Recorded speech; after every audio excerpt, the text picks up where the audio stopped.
Bonjour Bandeko, bonjour la famille, bonjour Landia, Chronique d'Ines TV. Encore une fois, merci na présence Nabino, merci na soutien Nabino, merci encore une fois na orientation Nabino pour na komema chaîne Nabiso na dimension auto nango lelo. Bandeko sorti ya Vital Kamerhe na Congo lelo tozoyoka ake na exil. Na batu ya gouvernement baza koloba asengaki permission de sortie parlement basaki approuva ki sortie na ye. Est-ce que makamwana eza ya solo? Est-ce que eza lokuta kobima na ye na Congo et puis ba déclaration na ye oyo oti kopesa sikoyo yango nde nazomemela bino sika ndeko na ngai botika kokota na kati ya distraction ya gouvernement ya Tshisekedi. Encore une fois baoti kokosa Vital Kamerhe kolongwa na Congo eza ndenge kaka matata ponyo bimaki na Congo. Vital Kamerhe bapekisa kiye abima bazalaki na gegere banini ba accrochage ya makasi ye na régime ya Tshisekedi ye na Tshisekedi kobima na ye na Congo eza intervention ya MONUSCO mutebimisi Vital Kamerhe na Congo. Vital Kamerhe abimi na Congo na force na supervision ya MONUSCO. Ndeko na ngai botika ba distraction botika koyoka lukuta mama na nga Maria Antoinette Makaya bosika boza na pesi yo mbote atro ndeko na ngai Célestin Lomama na niveau Belgique ba merci Crispé Kayembe vient na ngai ya FMK président François Mboukou Kasa bambote atro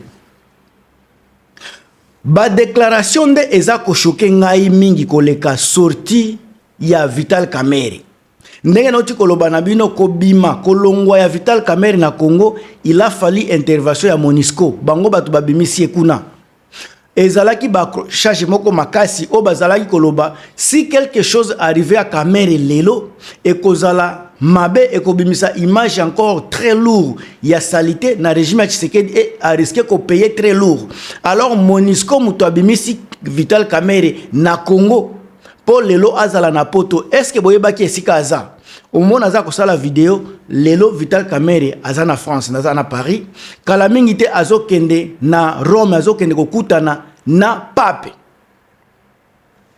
Kamerhe. Pourquoi alongwe na Congo avant na pesa ba déclaration Kamerhe abimi na Congo pona ba attaque ebele bazalaki ko exiger ye apesa position na ye face à changement ya constitution balobaki apesa position na face à face eza la changement eza la révision eza la soki nini nyoso wana bazali kolinga aloba pe makambo ya glissement ya nini glissement ya troisième mandat Tshisekedi bango ye bazwa ko forcer ye azala adhérent azala sima ya idéologie ya kozala na Tshisekedi comme un roi comme empereur na Congo.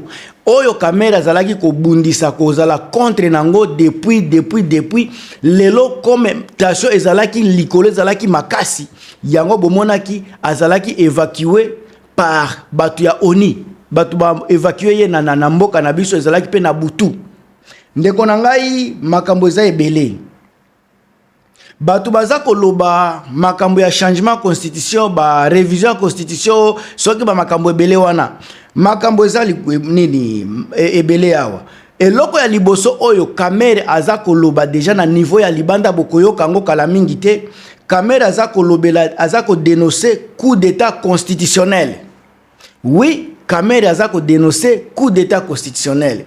Soki bolandi makambo oyo naza ko pesa bino ba détail kala mingi te mais soki botali eloko aza koloba boyoki makambo ba pacte social ya ba sango batu ya Senko boyoki makambo ya C64 vous allez voir qu'avec Sovo la RDC ya Joseph Kabila Kabange c'est comme si Kamerhe aza ko se rallier na ba idéologie wana. Kamerhe aboyi makambo ya nini ya coup d'état constitutionnel. Kamerhe aboyi makambo ya babe disa batu ne baza kukufa na Congo alingite kosangana na makambo wana. Alors na kati ya dénonciation ya coup d'état constitutionnel attaque ancien ya Assemblée nationale Kamerhe se positionne comme le garant de la légalité et des institutions. Cette dénonciation porte sur la parjure politique. Balobi, il appellerait les promesses initiales de Félix Tshisekedi et le combat historique de l'IDPS contre le troisième mandat de Joseph Kabila, qualifiant la démarche actuelle de trahison des valeurs démocratiques. Azolobela peut démantèlement des verrous. Il accuserait le régime d'utiliser des prétextes comme l'inadoption supposée de la Constitution face à la guerre de l'Est pour manipuler l'opinion et organiser un référendum destiné uniquement à sauter le verrou de la limitation des mandats. Bozoyoka, et si comme motif ya Tshisekedi eza objectif moka ko manipuler population, mais objectif eza ko longola eloko wana ya ko limiter ba mandat. Makambo eza ko ya ndeko na ngai makambo eza belé ozoleka na Congo. To fungola misu parce que soki biso ba peuple congolais to telemité. To fungoli misu te toza kotia vie na biso a danger, tozotia ba institution mboka a danger, tozotia pe mboka yango moko na kati ya danger. Et là, comme il y a glissement, l'accusation de glissement et instrumentalisation sécuritaire. À l'objet, instrumentalisation sécuritaire et glissement. Lors des contextes de guerre à l'Est et insécurité chronique, servirait de base à ces critiques. À l'objet, le glissement électoral. Alors, si les élections venaient à être repoussées au-delà de 2028 sous prétexte d'instabilité, Kamer a dénoncé un calcul politique et délibéré du régime pour prolonger le pouvoir sans passer par les urnes. Donc Tshisekedi a prolongé le pouvoir na ça qui va la élection pour na makambo guerre na est azolobela pe ba incapacité militaire toza nango lelo ya ba FARDC. Azako souligner que l'échec de la stratégie sécuritaire actuelle pour démontrer que le pouvoir utilise les conflits à des fins de survie politique plutôt que de pacifier le pays. Kamere azako bunda pona ko pacifier le pays, mais Tshisekedi azako jouer na politique ya bitumba pour s'éterniser na pouvoir.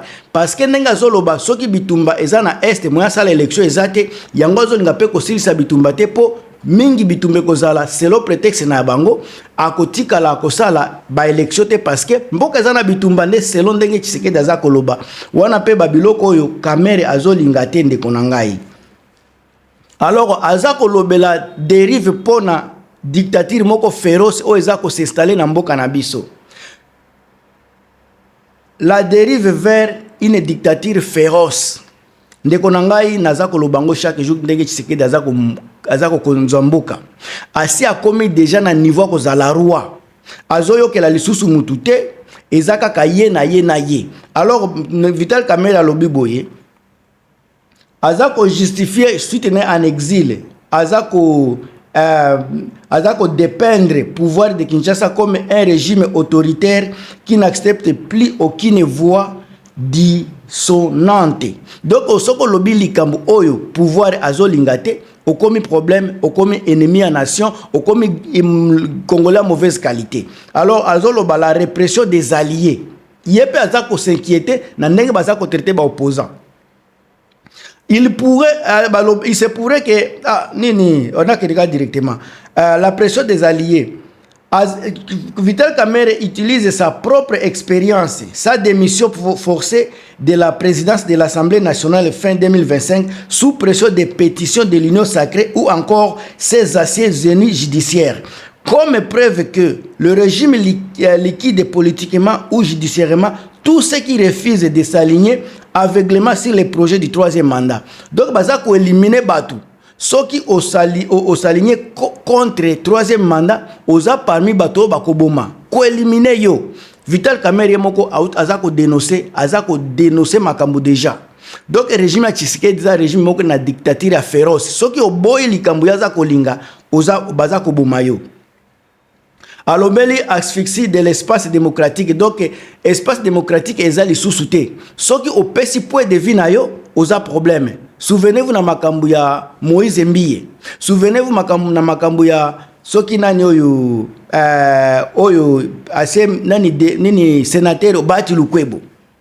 Alobi bazako cibler la pression des manifestations de l'opposition.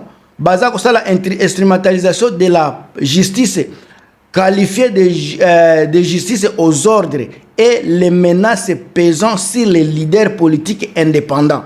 Donc baza na menace moko ya kosakana te. Alors en exil bit ya Vital Kamerhe eza ko adresser à la fois na base électorale na ye ja na koloba bongo pour fragiliser l'ancrage de Tshisekedi. Na koloba za ko solola na ba base na ye pona biloko oyo Tshisekedi aza ko sala na mboka na biso. Alors et à la communauté internationale parce que aza déjà libanda communauté internationale pe aza ko informer bango na makambo ezoleka na Congo comme les recours démocratiques et modérés face au pouvoir radicalisé déjà na niveau ya mboka na biso. Ndeko na ngai nga nazalaka awa pona komemela bino ba formation. Soki bino boza koyeba te naza vraiment menacé, naza kozwa ba appel ba menace, ba appel moko masqué, mais ba menace naza kozwa chaque jour kaka po naza kobimisa ba vérité eloko ya botango na koloba na kobimisa oya lingite na loba biloko boy aza ko menacer. Est-ce que awa na fingi Tshisekedi? Est-ce que awa na fingi Kamerhe? Est-ce que awa na fingi mutu? Au juste naza kaka ko informer bino pe ko analyser makambo zo leka na réseaux sociaux. Bino batu boza na pouvoir, monopole à ko intimider. Monopole à ko dicter batu o bino bozolinga batu baloba bozana monopole à ko yako boma bino ne boko vivre éternellement. Tout le monde n'est pas peureux. Tout le monde n'est pas peureux. Tangu na fungola ki chaîne pona ko dénoncer natikala jamais ko senga mutu permission. Natikala jamais encore jamais ko senga mutu mbongo pona somba appareil quoi que ça soit. Nasali yango na mbongo nanga na effet personnel na ngai.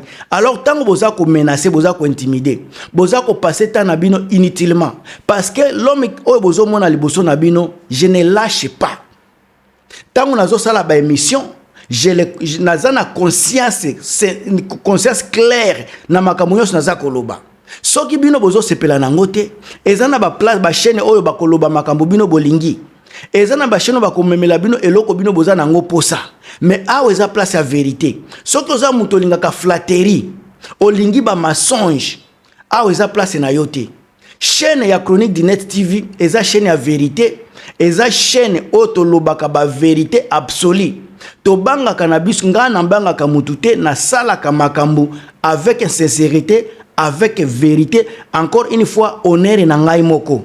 Ndeko nanga na sali émission soko sepeli nango tia ba j'aime, tia ba commentaire. So oza mutema mabe omoni ke na makambu na lobi ezo simbate ba chaîne eza ebele. Oyo balandaka na Congo eza ebele kutunga na zelo côté. Soki omoni ke na zelo côté. Naza faux journaliste ozoya kosala nini awa kende place ozo na posa ba flataka yo ba yebisa yo ke makambu boye na boye salema oyo nga naza koloba bino bosi bomoni place naza ko beta zéro. En général naza ko pesa bino ba information kitoko opino kutu bozalaki nango te bozoye kolango awa metango na peso information ya kitoko ya solo tellement que oza contre ba information wana okomi ko finga yo lingina loba ke Tshisekedi a bongisi Congo pendant que aza ko bongisa te.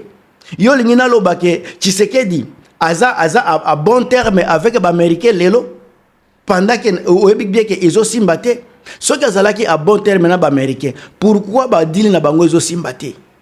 Soki azalaki a bon terme na peuple congolais, pourquoi peuple bazako boycotter makambo na ye? Ndeko na ngai, je ne suis pas ici pour faire plaisir à qui que ce soit. Je fais plaisir à moi-même et à tous ceux qui veulent écouter la réalité et les vérités de ce qui se passe au Congo. Ndeko na ngai na komi na suka, bo partager, bo commenter, on est ensemble.